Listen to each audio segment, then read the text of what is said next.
Good morning, everyone. We're here at the Quilt Festival in Houston, and we are with Amy Pabst. And Amy Pabst is a 31-year-old quilter. How long have you been quilting? I've been quilting for 8 years. So tell us how you got into quilting, because you didn't take a class right off the bat. You actually started in another area with your family members. So I learned to sew. My grandmother and my mother taught me to sew when I was about 10 years old. They worked at the local dry cleaners, and I did all the alterations. So I hemmed prom dresses, and I replaced zippers, and I melted a pair of pants one time, and that was bad. Ooh. But I hated all of that, and I stayed away from sewing for a really long time.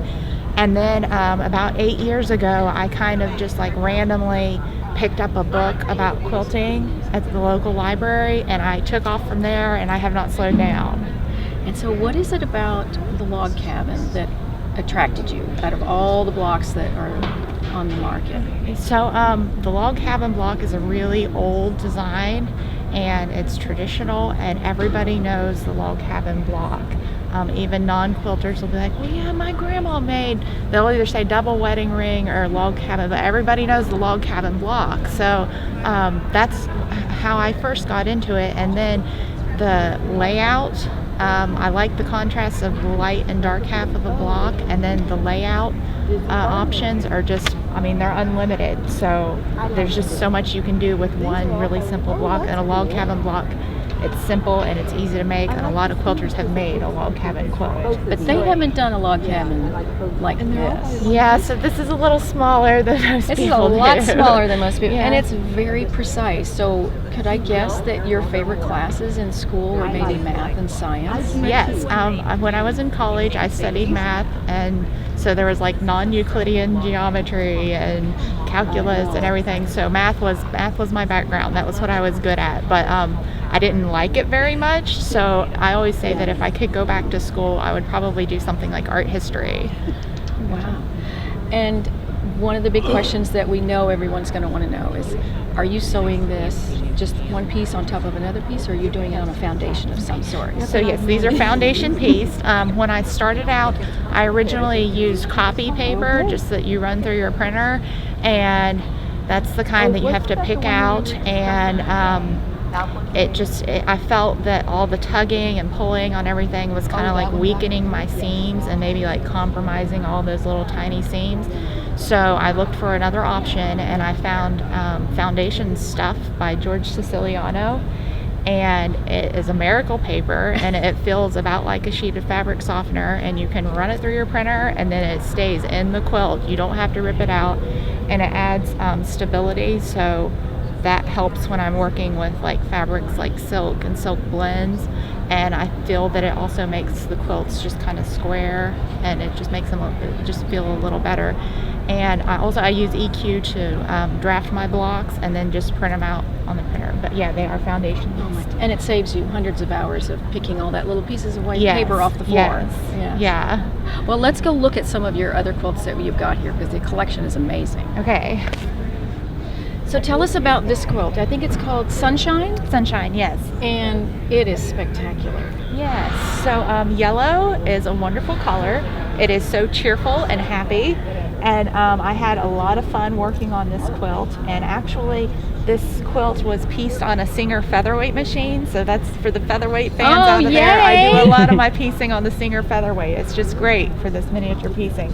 And but what people notice most about this quilt is the white fabric, which is a silk dupioni, and it looks like there's diamonds that are kind of planned throughout the quilt in the white areas. And all that is when you look at a piece of silk fabric, it has a shine from a certain direction. So I cut all of my strips from selvage to selvage, and some of the strips went this way and some of the strips went that way, and the light shining on it is what makes those diamonds appear. So that was kind of like a happy accident. The first time after I finished this quilt top and put it on my design wall and took a picture of it, I saw those neat secondary diamonds kind of just like jumped out, and that was really a neat feature. And that's what's so neat about working with silk. Yeah, it's fabulous, and it just glows here under the lights. Mm-hmm. It's wonderful. Yes. I had another question about the silk one. I know we're standing in front of off-center barn raising, but we wanted to know, working with silk, everyone knows it is super fussy and it frays like mad. What is your trick? So when I cut my strips, I cut them at 3/4 of an inch, and if you cut them any smaller than that, they kind of just like fuzz up on you. And I had to cut my silk and use it right away. I couldn't leave it setting around, and I couldn't handle it. I just used it right away. And then as I finished up each block, I would do a stay stitch around the edges of the block because the blocks got handled a whole lot more. And then also I was kind of comfortable working with silk because I had that foundation paper behind the block, and it really helped stabilize the fabric. That's fabulous. And do you use a 1/4 inch seam, or are you dialing the seam down smaller because of the block? I stitch the piece on, and then I trim it to a little less than 1/8 of an inch because otherwise there's just tons of bulk there. Okay, that's great. Well, this one we also thought was just fabulous.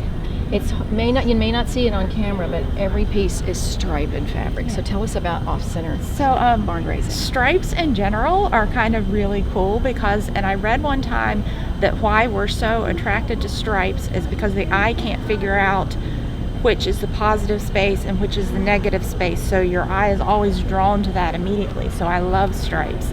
I made 4 or 5 quilts that had the same color scheme, striped fabrics. So I spent about a year collecting all these different stripes. I did blues, blacks, the lighter creams, and then reds. And there's even a little metallic stripe in here.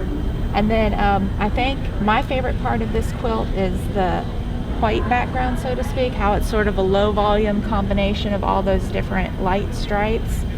But yeah, I love working with stripes. They're really cool.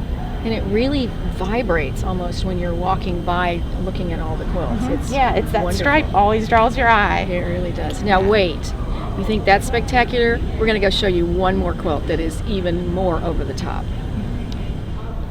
All right, we are back, and you're not going to believe how tiny this is.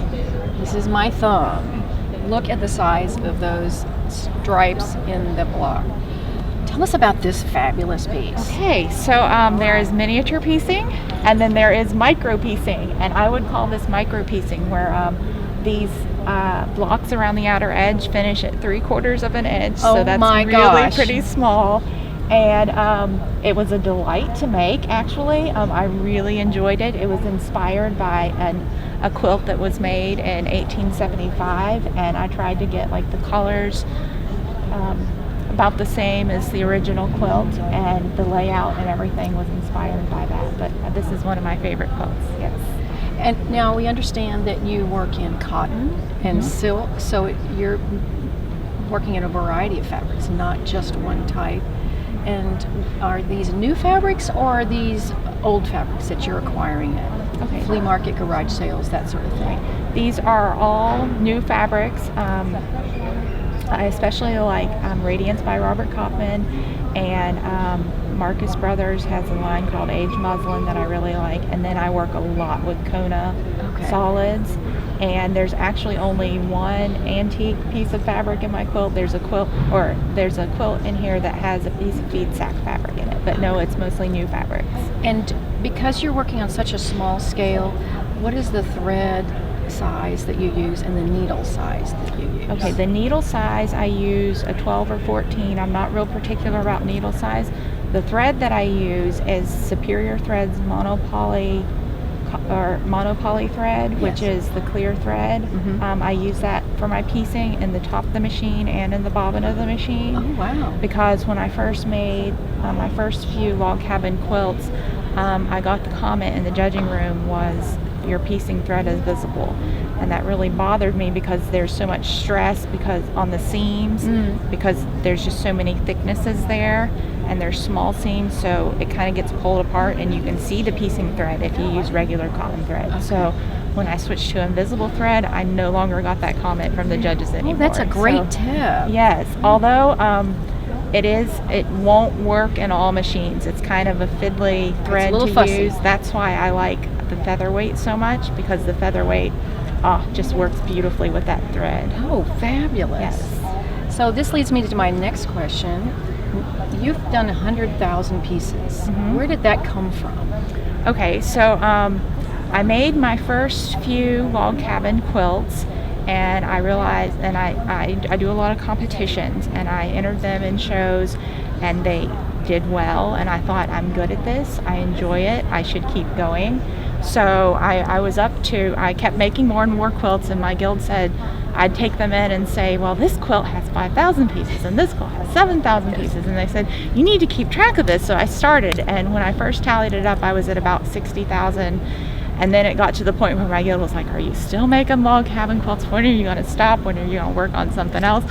So I said, when I get to 100,000 pieces, I will be finished. So that's where the title of the exhibit comes from, Log Cabin 100K. But wait, what's her new thing? Okay, that she's working on? This is, like I said, most of the quilts in this exhibit is miniature piecing, which is blocks that are about 3 or 4 inches and strips that are about 1/8 of an inch or 1/4 of an inch. So what I have been working a lot on recently is micro piecing, which you can kind of see in the border of this quilt.